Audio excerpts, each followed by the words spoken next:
talking about Gotor Khatiye Khai Shromiker Odhikar Chai as being the slogan, which reads that we work our bodies to earn our bread. We want laborers' rights.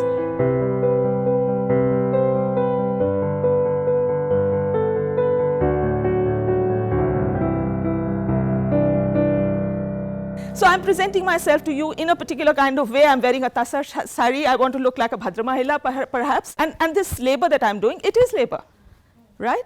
But it is coming across, we are having a conversation. This is all cerebral. This is not, does not involve the body. This doesn't get labeled as the kind of labor, for instance, that is being done outside when people are clearing up the gardens. That's much more important labor, I think. They are enabling us to do what we are doing.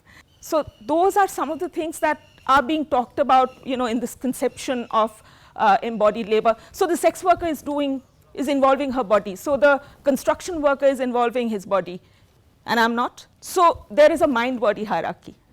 I'm placing myself in the mind sector. We are different. So our class position, our caste positions, they constantly, what is Brahman Savarna privilege? Largely it is that they don't do bodily labor. Who does what kind of work also? So not just bodily labor, labor like scavenging, which has to do with human waste. Why certain people from a certain caste have to do it?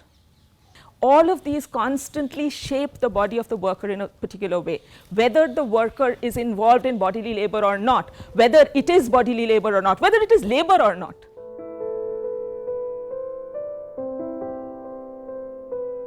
The work I do marks my body, and my body and the embodied class, caste, whatever it carries, marks the work I do.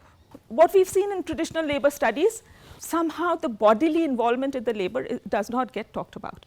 So feminist economists are really coming and questioning that and saying, what kind of body are we talking about? What laborer? What labor? We have to think about the involvement of the body in work and what kind of body it is and how that influences what kind of labor is getting transacted, what is getting labeled as labor and what is not. So, you can be a very upper class Savarna woman who normally doesn't cook. You have somebody else to do the cooking for you at home, but you go in and cook, then that's not work. You're showing your love for your son has come home or whatever. We have to constantly think about what gets labeled as work because of the body that is performing the work. So for instance, somebody working in their native country as in a particular kind of job, and that person going to, say, Arab Emirates or going to Philippines or whatever, transacting the same job does not have the same. It does not have the same monetary value, it does not have the same social value. The job might be the same. And their embodiments would be different, how they present themselves.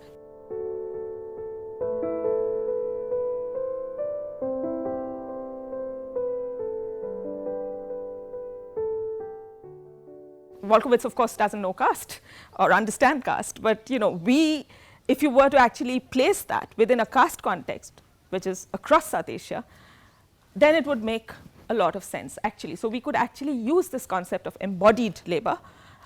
She also talks about affective labor, so labor which involves emotions. To what extent are you allowed in certain forms of labor to involve emotions?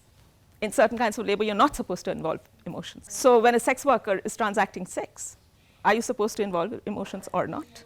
But when a care worker or a nurse is looking after you, it's a professional activity which she's getting paid for, but she's supposed to involve emotions.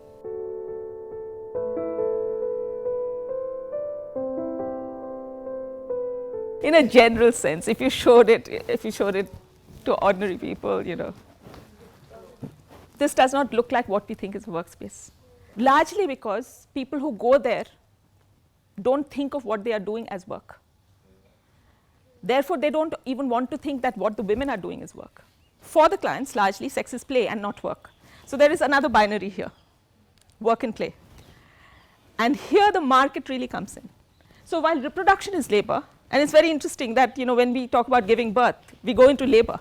It is tremendously hard work. And it has an end product. So to think about reproduction in terms of labor is easier than to think about sex as work. So which is why in the surrogacy debate, a lot of people have jumped in and said, yeah, they're getting very little compensation, whether it's compensation or wage. I mean, these are other questions that we look at when we are looking at surrogacy.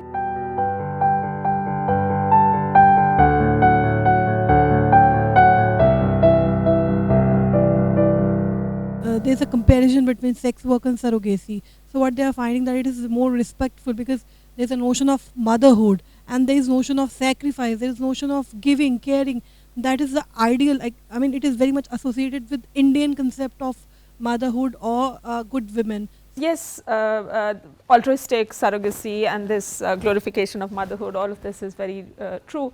And then there is also this logic of, bacha chahna is a like a, it's a very natural and very respected desire. When feminists are talking about surrogacy, the debate gets framed as queer rights against queer people's rights to have children against, sort of surrogates' rights. Yeah. And it's like the uterus is something you can just, I mean, it is a vessel. I mean, ये किसी के body में है, ये ज़रूरी नहीं है. It's just the seed is about, the woman herself says it. बीज तो उन्हीं का है. The woman who is doing the labor for 9 months and delivering that child, uterus counts for nothing. Surrogacy debate को हम, again in terms of embodied labor, whether it is aligned more with, say, sex work, bar dancing, things like that, or with things like organ donation. So this is the bigger debate. And again, I think the question of affective labor also comes in. Whether you are, detaching, whether you are attaching, it is a form of affective labor. Bringing body back into the discursive context of labor, I think is something that a lot of theorists have contributed to, particularly in the 90s, and highlighting this question of the worker's body in terms of how it is marked. It is marked in terms of class, caste, race, ability, sexuality. So how these other kinds of identities and markers of the body, the ways in which our bodies are framed, how that affects the valuation and the dignity of the work we do.